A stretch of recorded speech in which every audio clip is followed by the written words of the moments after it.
Hello and welcome. আপনারা আমাদের সঙ্গে যাচ্ছেন তো? আমরা চারজন, এবং চারজন কে সেটা ক্রমশ প্রকাশ আস্তে আস্তে আলাপ করবো। তবে আপাতত আমি অরিন্দম আপনাদের নেভিগেটর হিসেবে আপনাদের সঙ্গে রয়েছি, এবং আমরা যাচ্ছি জর্ডানকে জমজমাট করতে। তাহলে দেরি কিসের, চলুন লেটস মুভ।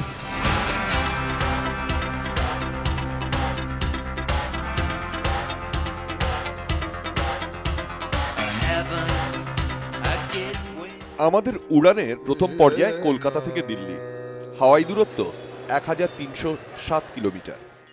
রাত 9টায় উড়ে দিল্লি পৌঁছলাম রাত 11:30টায়।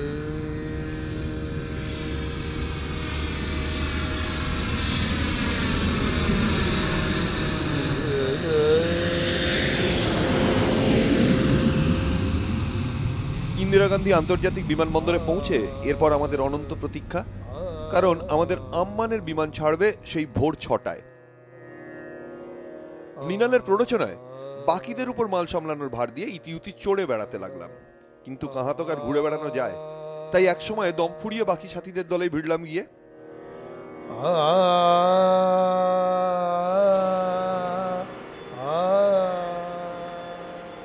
কি করবো, প্রায় 4 ঘন্টা সময় কাটানোর ব্যাপার, এবং এয়ারপোর্টে ঘুরে ঘুরে মোবাইলে ছবি তুলে আবার সময় কাটাচ্ছি। কারণ এই ছবিও যদি আপনাদের দেখানো যায় প্রতীকী।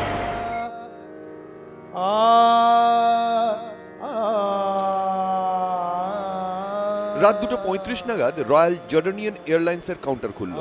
আমরাও ঝটপট বোর্ডিং পাস নিয়ে ইমিগ্রেশনের পর্ব চুকিয়ে ভেতরে ঢুকে গেলাম। বুঝতেই পারছেন, সঙ্গত কারণে ছবিগুলো দেখানো গেল না। মধ্যরাতে আমাদের মতো আরো অনেকেই প্লেন ধরার অপেক্ষায় ইতিউতি ছড়িয়ে। আমাদের না হয় বিদেশে বেড়াতে যাওয়ার উত্তেজনা, সকলের তো তা নয়। ফলে তাদের অনেকেই নিশ্চিন্তে ঘুমোচ্ছেন, কেউ কেউ তো রীতিমতন হাত পা ছড়িয়ে। এর মধ্যে খিদেও পাবে, সেটাও খুব স্বাভাবিক ব্যাপার।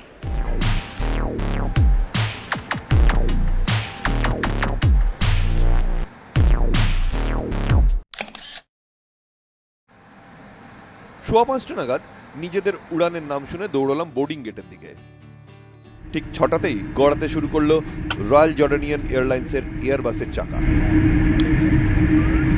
এই বেলা কয়েকটা তথ্য দিয়ে দিই। দিল্লি থেকে আম্মানের মধ্যে দূরত্ব 4273 কিলোমিটার। আমরা রয়্যাল জর্ডানিয়ান এয়ারলাইন্সে সওয়ার হয়েছি বটে, কিন্তু দুই রাজধানীর মধ্যে প্রায় 20টি এয়ারলাইন্স বিমান চালায়। ভাড়া মোটামুটি 16 থেকে 20 হাজারের মধ্যে। প্রায় 7 ঘন্টার উড়ান শেষে অবশেষে আম্মানের মাটি ছুলাম আমরা।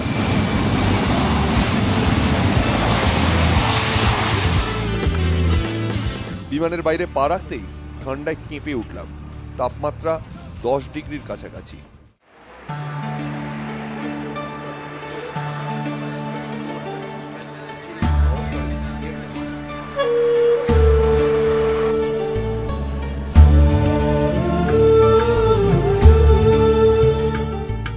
আমরা অবশেষে এসে পৌঁছেছি জর্ডানে, এবং কাল থেকে যা যা হয়েছে তারপর আপনারা জানেন। আর এসেই দুটো বড় ঝটকা খেয়েছি কুইন আলিয়া ইন্টারন্যাশনাল এয়ারপোর্টে নেমে। 1 নম্বর হচ্ছে ঠান্ডা কাঁপিয়ে দিয়েছে, কোনো ক্রমে আপাতত বেঁচেছি।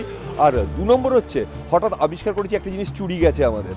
হ্যাঁ, 3.5 ঘন্টা চুরি গেছে আমাদের এই যাত্রাপথে দিল্লি থেকে আম্মান আসতে।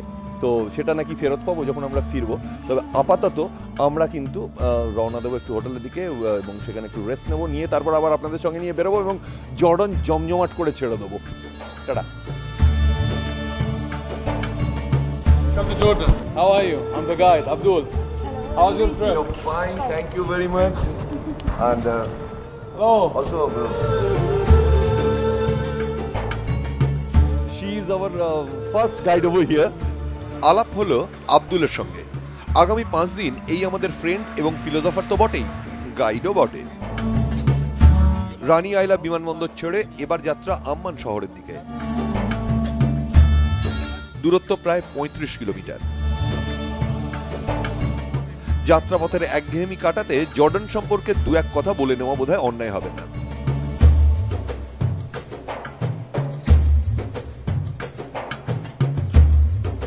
হাশেমাইট কিংডম অফ জর্ডান, আরবি ভাষায় আল উর্দুন। জর্ডান নদীর পূর্ব তীরের এই দেশটিতে এখনো রাজতন্ত্র চলে। বর্তমান রাজা দ্বিতীয় আব্দুল্লাহ। তার পরিচয় একটু পরে দিচ্ছি। তার আগে বলি, আয়তনে দেশটি 92,300 বর্গ কিলোমিটার।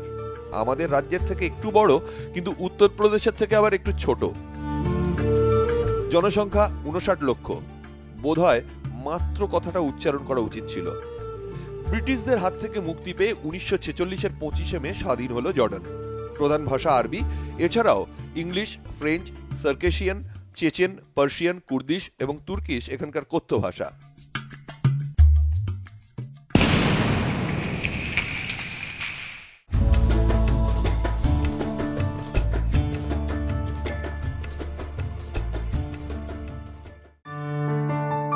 এবার চলুন যাওয়া যাক রাঘাদন প্রাসাদে।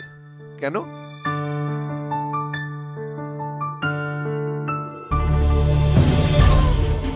আরে বাবা, রাজামশাইয়ের সঙ্গে আলাপ করতে হবে না?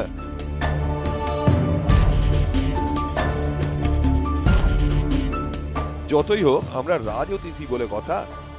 আলাপ করার আগে রাজামশাইয়ের একটু পরিচয় দিই। 1962 সালে তৎকালীন রাজা হুসেনের পুত্র আব্দুল্লাহ। মা টনি গার্ডনার ছিলেন একজন ব্রিটিশ মহিলা। পড়াশোনা মার্কিন মুলুকের বোর্ডিং স্কুলে। So I became very familiar with American thinking, American customs. I think is a tremendous opportunity that I'm very grateful for. পছন্দ করেন rally car driving, sky diving, scuba diving. এক কথায় অত্যন্ত অ্যাডভেঞ্চার প্রিয়। মজার কথা, ইনি কিন্তু কোনোদিন যুবরাজ হননি। হঠাৎ 1996 সালে বাবা ডেকে রাজ্যপাটের দায়িত্ব দিয়ে দিলেন। তখন থেকেই আধুনিক জর্ডান গড়ে তোলার কাজে মন দিলেন রাজা দ্বিতীয় আব্দুল্লাহ। এইখানে একটু জর্ডানের আন্তর্জাতিক সীমানাটা বলা দরকার। পূব দিকে সৌদি আরব, উত্তরে ইরাক এবং সিরিয়া, পশ্চিমে ইসরায়েল এবং প্যালেস্তাইন, আর দক্ষিণে লোহিত সাগর। সিরিয়া, ইসরায়েল, প্যালেস্তাইন নামগুলো শোনাই স্তক। দেশে আমার জর্ডান আসা নিয়ে অনেকেই আপত্তি তুলেছিল, যার একটাই কারণ, এইসব ভয়াবহ গন্ডগোলের এলাকায় যাওয়ার কি দরকার বাপু? রাজামশাইকে সামনে পেয়ে আত্মীয় পরিজনদের এই আশঙ্কার কথা শোনালাম। Unfortunately, the perception of the Middle East, if something happens in one country, it means that there's a travel ban on people going to anywhere in the Middle East. I think the best line that anybody ever said was my mother. If it wasn't safe, I wouldn't want my son to be living in Jordan. And Jordan is, thank God, the safest country in the Middle East. বাস্তবিকই তাই। বিমানবন্দর থেকে এতটা পথ পাড়ি দিয়ে আম্মান শহরে ঢুকে পড়েছি। আশপাশে যে এই দেশগুলোর আদৌ কোনো অস্তিত্ব আছে তা বোঝা যাচ্ছে না। এ যেন এক অন্য শান্তির ভূমি।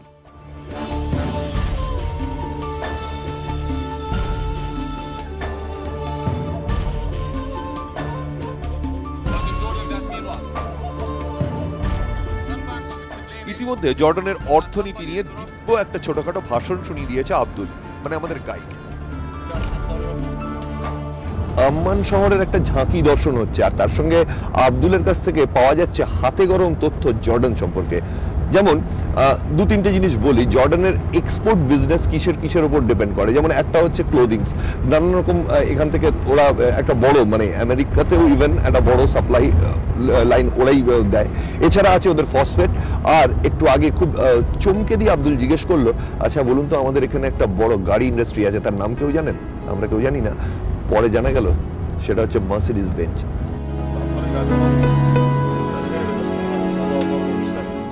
অবশেষে পৌঁছলাম আমাদের প্রথম রাতের ডেরা আম্মানের এই 5 তারা হোটেলে।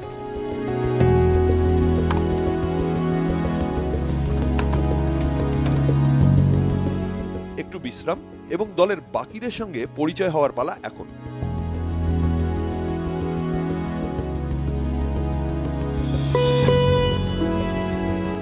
হাই, আমি মেডা। জর্ডান জমজমট হচ্ছে আমার চোখ। আমি সংবাদপত্রী নমিত ঘোষ, তীর চিত্রগুলো আমার তোলা।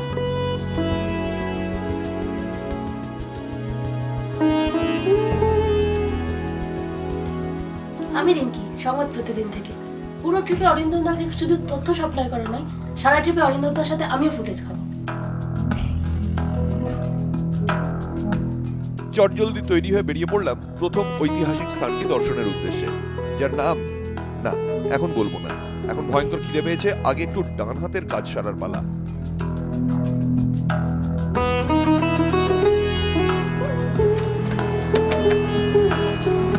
Like this. Yes.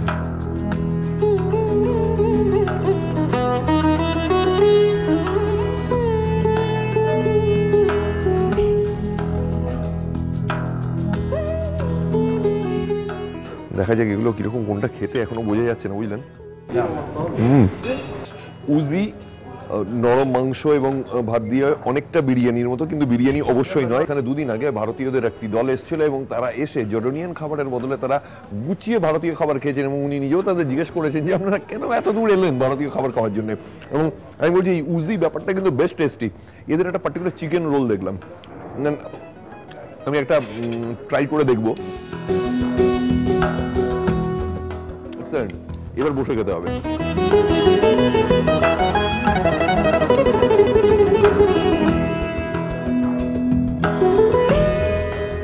ভেড়ার মাংস সবজি দিয়ে, একদমই রিচ না, অসম্ভব টেস্টি।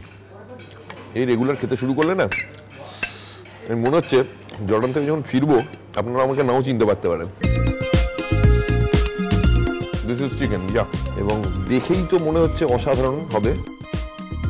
টেস্টও দারুণ। লঙ্কাটা একবার টেস্ট করে দেখি।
জেরাস বা গারশা, অ্যাকচুয়ালি এই যে শহরটা, আমরা এই শহরের মূল এন্ট্রান্স গেটের সামনে রয়েছি, যেখানে আমরা ঢুকবো। আমি যদিও বেরোলাম। এটার সব থেকে বড় ব্যাপার যেটা হচ্ছে যে বলা হয় যে রোমের বাইরে এখনো পরিপূর্ণভাবে রোমান যদি কোনো সভ্যতার নিদর্শন থেকে থাকে তাহলে কিন্তু এটা হচ্ছে সেই জেরাস। এবং আমরা যে গেটটার সামনে দাঁড়িয়ে আছি, এই গেটটা তৈরি হয়েছিল 129 খ্রিস্টাব্দে। আর এই শহরটা তৈরি হতে শুরু করেছিল কিন্তু রোমানদের হাতে 64 খ্রিস্টপূর্বাব্দে, তার আগে গ্রিকদের হাতে ছিল। এবং কেউ কেউ বলেন এটা নাকি প্রায় আজ থেকে 6000 বছরের পুরনো শহর।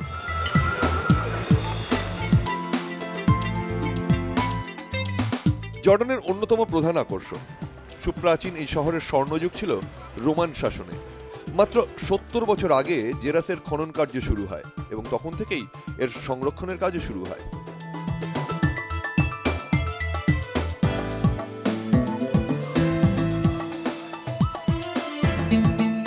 এই সেন্ট্রাল প্লাজাটা দেখে সত্যি মন ভরে গেল। এটার একটা বিশেষত্ব রয়েছে, সেটা হচ্ছে এর শেপটা। আপনারা যদি একটু ভালো করে খেয়াল করেন দেখবেন এটা কিন্তু একটু ওভাল শেপ, একটু ডিম্বাকৃতির। সাধারণভাবে যেটা গোল হয়।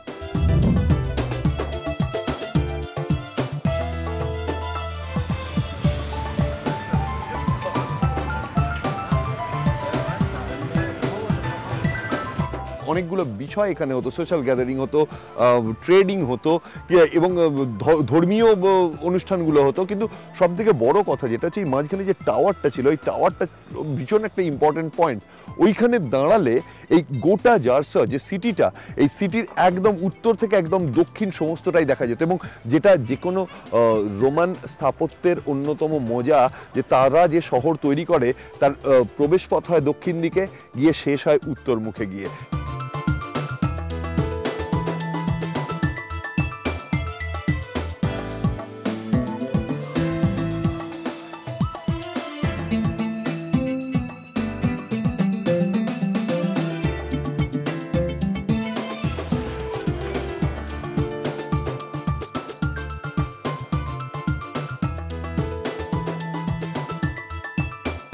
এখানে ঘুরতে ঘুরতে মাঝে মাঝে মনে হচ্ছে হঠাৎ বোধহয় ঘাড়ের কাছে হুড়মুড়িয়ে এসে পড়তে পারে কোনো রথ।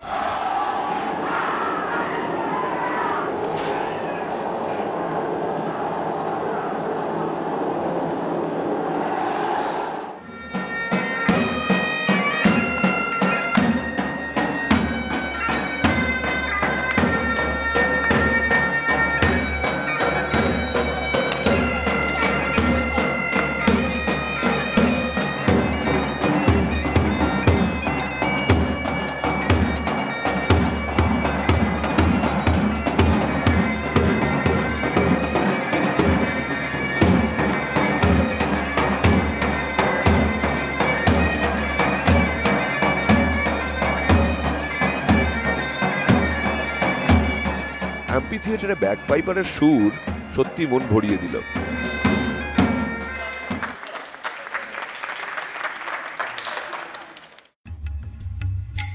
আজ থেকে প্রায় 2000 বছর আগে রোমানরা এই অ্যাম্পি থিয়েটারটা তৈরি করেছিল 3000 আসন সংখ্যা বিশিষ্ট।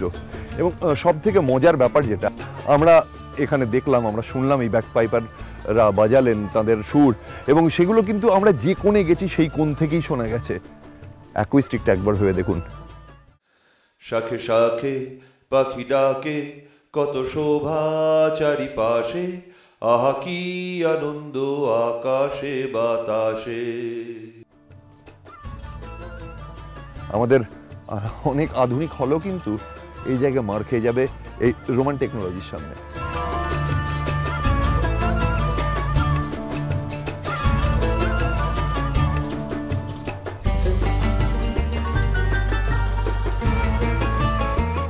আব্দুল যে শুধু গাইড নয়, প্রকৃত অর্থেই ফ্রেন্ড এবং ফিলোসফারও, তার প্রমাণ পেতে শুরু করলাম প্রতি পদক্ষেপে।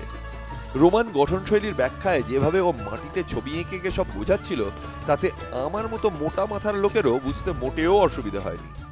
So imagine all of the Roman cities, they have the urban planning. The urban planning. And they plan their cities through two main streets. One is from south north, is called what? The Cardo Maximus. So south north, okay? And the other street is from east west, okay? So the Cardo Maximus from south to north, and the Decumanus from west to east, okay?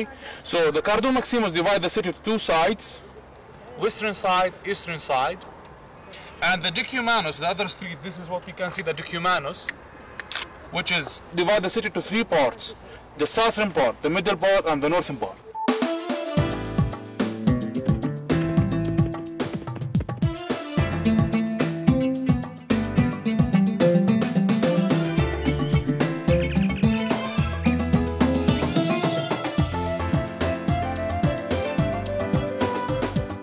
আর্তেমিসের মন্দির দেখে চোখে পড়ল প্রকৃতির এই অদ্ভুত balancing এর খেলা।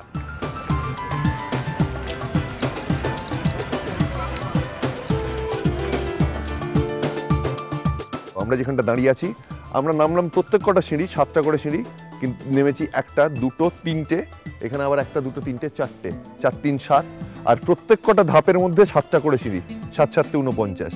এবং আব্দুলের বক্তব্য, যেহেতু 7 সংখ্যাটা রোমানদের জন্য ভীষণ রকম গুরুত্বপূর্ণ, শুধু না পবিত্র বটে, আর একই সঙ্গে 7টা দিন হয় এক সপ্তাহে, আর 7 নিয়ে আরও অনেক কিছু 7 17 করার জায়গা রয়েছে। So play with numbers.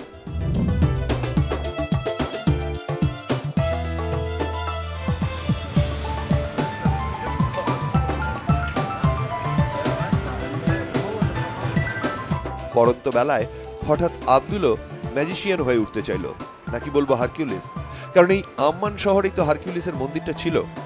হঠাৎ একটা জর্ডানিয়ান পয়সা দুটো থামের ফাঁকে গুঁজে থামটাকে ঠেলার এক অসম্ভব প্রয়াস।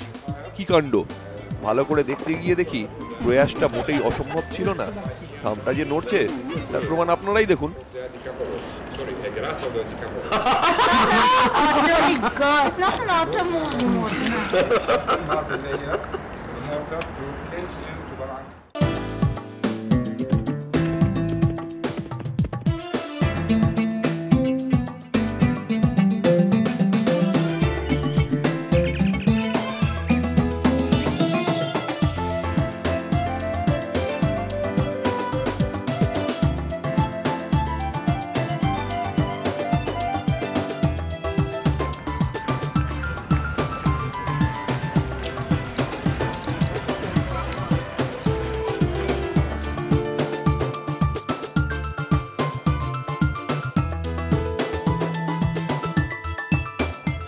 জারসার প্রান্তরে আরো একটা সূর্যাস্ত। না, এ কোনো সভ্যতার অস্ত যাওয়া নয়, এ আজকের দিন শেষ হচ্ছে তারই জানান দিচ্ছে। আর দিনের সঙ্গে সঙ্গে আজকের মতন আমাদের জর্ডন জমজমাটও শেষ করতেই হচ্ছে, কোনো উপায় নেই। আবার ফিরে আসবো পরের পর্বে জর্ডনকে আরো জমজমাট করে।